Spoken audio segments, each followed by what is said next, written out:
Minister గారు నాయి కూడా 2-3 సలహాలు వినండి. ఇప్పుడు మేజర్ యాక్సిడెంట్స్ కావడానికి కారణం R&B వాళ్ళ రోడ్ల మీద గుంతలు. మేము జిల్లా మంత్రికి చెప్పారు ఒకసారి. ఆ మంత్రికి చెప్తారు, ఇది హౌస్ కాబట్టి చెప్తున్నాను. మేజర్గా రోడ్డు మీద ఉన్నటువంటి గుంతలు, ఎందుకంటే గుంత దగ్గర రాగానే వాడు సడన్ బ్రేక్ వేస్తాడు, వెనుకోడు వచ్చి కొడతారు. తర్వాత చాలా వెహికల్స్ ఇల్లీగల్గా నడి రోడ్డు మీద ఆపేస్తున్నారు. దాంట్లో మీ ఆర్టీసీ బస్సులు ఉన్నాయి, లారీలు ఉన్నాయి. ఆగి ఉన్న లారీకే గుద్దుకొని చచ్చిపోయిన వాళ్ళే ఎక్కువ, ఆగి ఉన్న బస్సులను గుద్దుకొని చనిపోయిన వాళ్ళ సంఖ్య ఎక్కువ. మీరు సెన్సెస్ తీయండి. అదేవిధంగా సైరన్స్, ప్లేట్స్. సైరన్ అయితే ఎవరు రోడ్డు పెట్టుకుంటుండో ఎవరికి అర్థమైతే లేదు, ఎవరు ఇష్టానుసారం వాళ్ళు పెడుతున్నారు కార్లకు. చెప్తాం, మీ ఆర్టీఓలు, మీ వెహికల్ ఇన్స్పెక్టర్ల డ్యూటీ కూడా అది.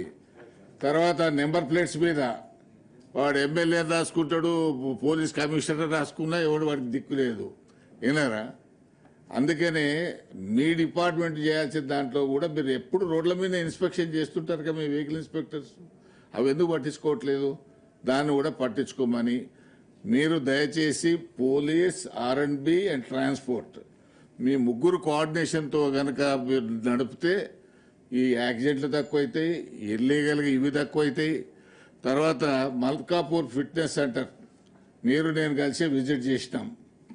ఇంతవరకు మళ్ళీ అది ప్లాన్లో రాలేదు, వర్కౌట్ కావట్లేదు. కేంద్ర ప్రభుత్వం 6-7 కోట్లు ఇచ్చి అప్పుడు తయారు చేసినటువంటిది యాస్టేజ్గా అన్యూజ్డ్గా ఉంది. నేను ఈ విషయం 2-3 సార్లు మా మిత్రుడు ట్రాన్స్పోర్ట్ మినిస్టర్ గారికి చెప్తే ఒకనాడు నల్గొండ ప్రోగ్రాం చూసుకుని చక్కగా అడిపోయి చూసినాం. ఇంకొక 8 కోట్లు పెడితే కానీ అది అప్డేట్ కాదనేటువంటి విషయం. ఎందుకంటే మీది ఎర్నింగ్ డిపార్ట్మెంటు, మీకు 8,000 కోట్లు వస్తున్నాయి, దాంట్లోకి ఒక 7 కోట్లు పెద్ద సమస్య కాదు. కాబట్టి మీరు సీరియస్గా తీసుకుంటే ఆ ఫిట్నెస్ సెంటర్ను మనం తీసుకురావడానికి, దాన్ని ఫంక్షనింగ్లో తీసుకురావడానికి బాగుంటుంది. తర్వాత స్లోగన్స్, వేగం కన్నా ప్రాణం మిన్న అనే స్లోగన్ కొన్నిటి దగ్గర బోర్డులు పెడతారు. అది చూస్తే ఆటోమేటిక్గా సైకలాజికల్గా మనిషి స్పీడ్ తగ్గుతుంది. అటువంటి చాలా స్లోగన్స్ ఉన్నాయి. వాటిని ఎందుకు మీరు అడాప్ట్ చేయరు? ఎందుకు దాన్ని లారీల మీద బ్యాక్ సైడ్ పెట్టొచ్చు, తర్వాత మీరు బోర్డులు కూడా మెయిన్ రోడ్డు మీద పెట్టొచ్చు. అది మీరు పెడతారా, R&B పెడతారా, పోలీసు పెడతారా? మీరు అందరు కూర్చొని దాని మీద నిర్ణయం తీసుకోవాలని చెప్పి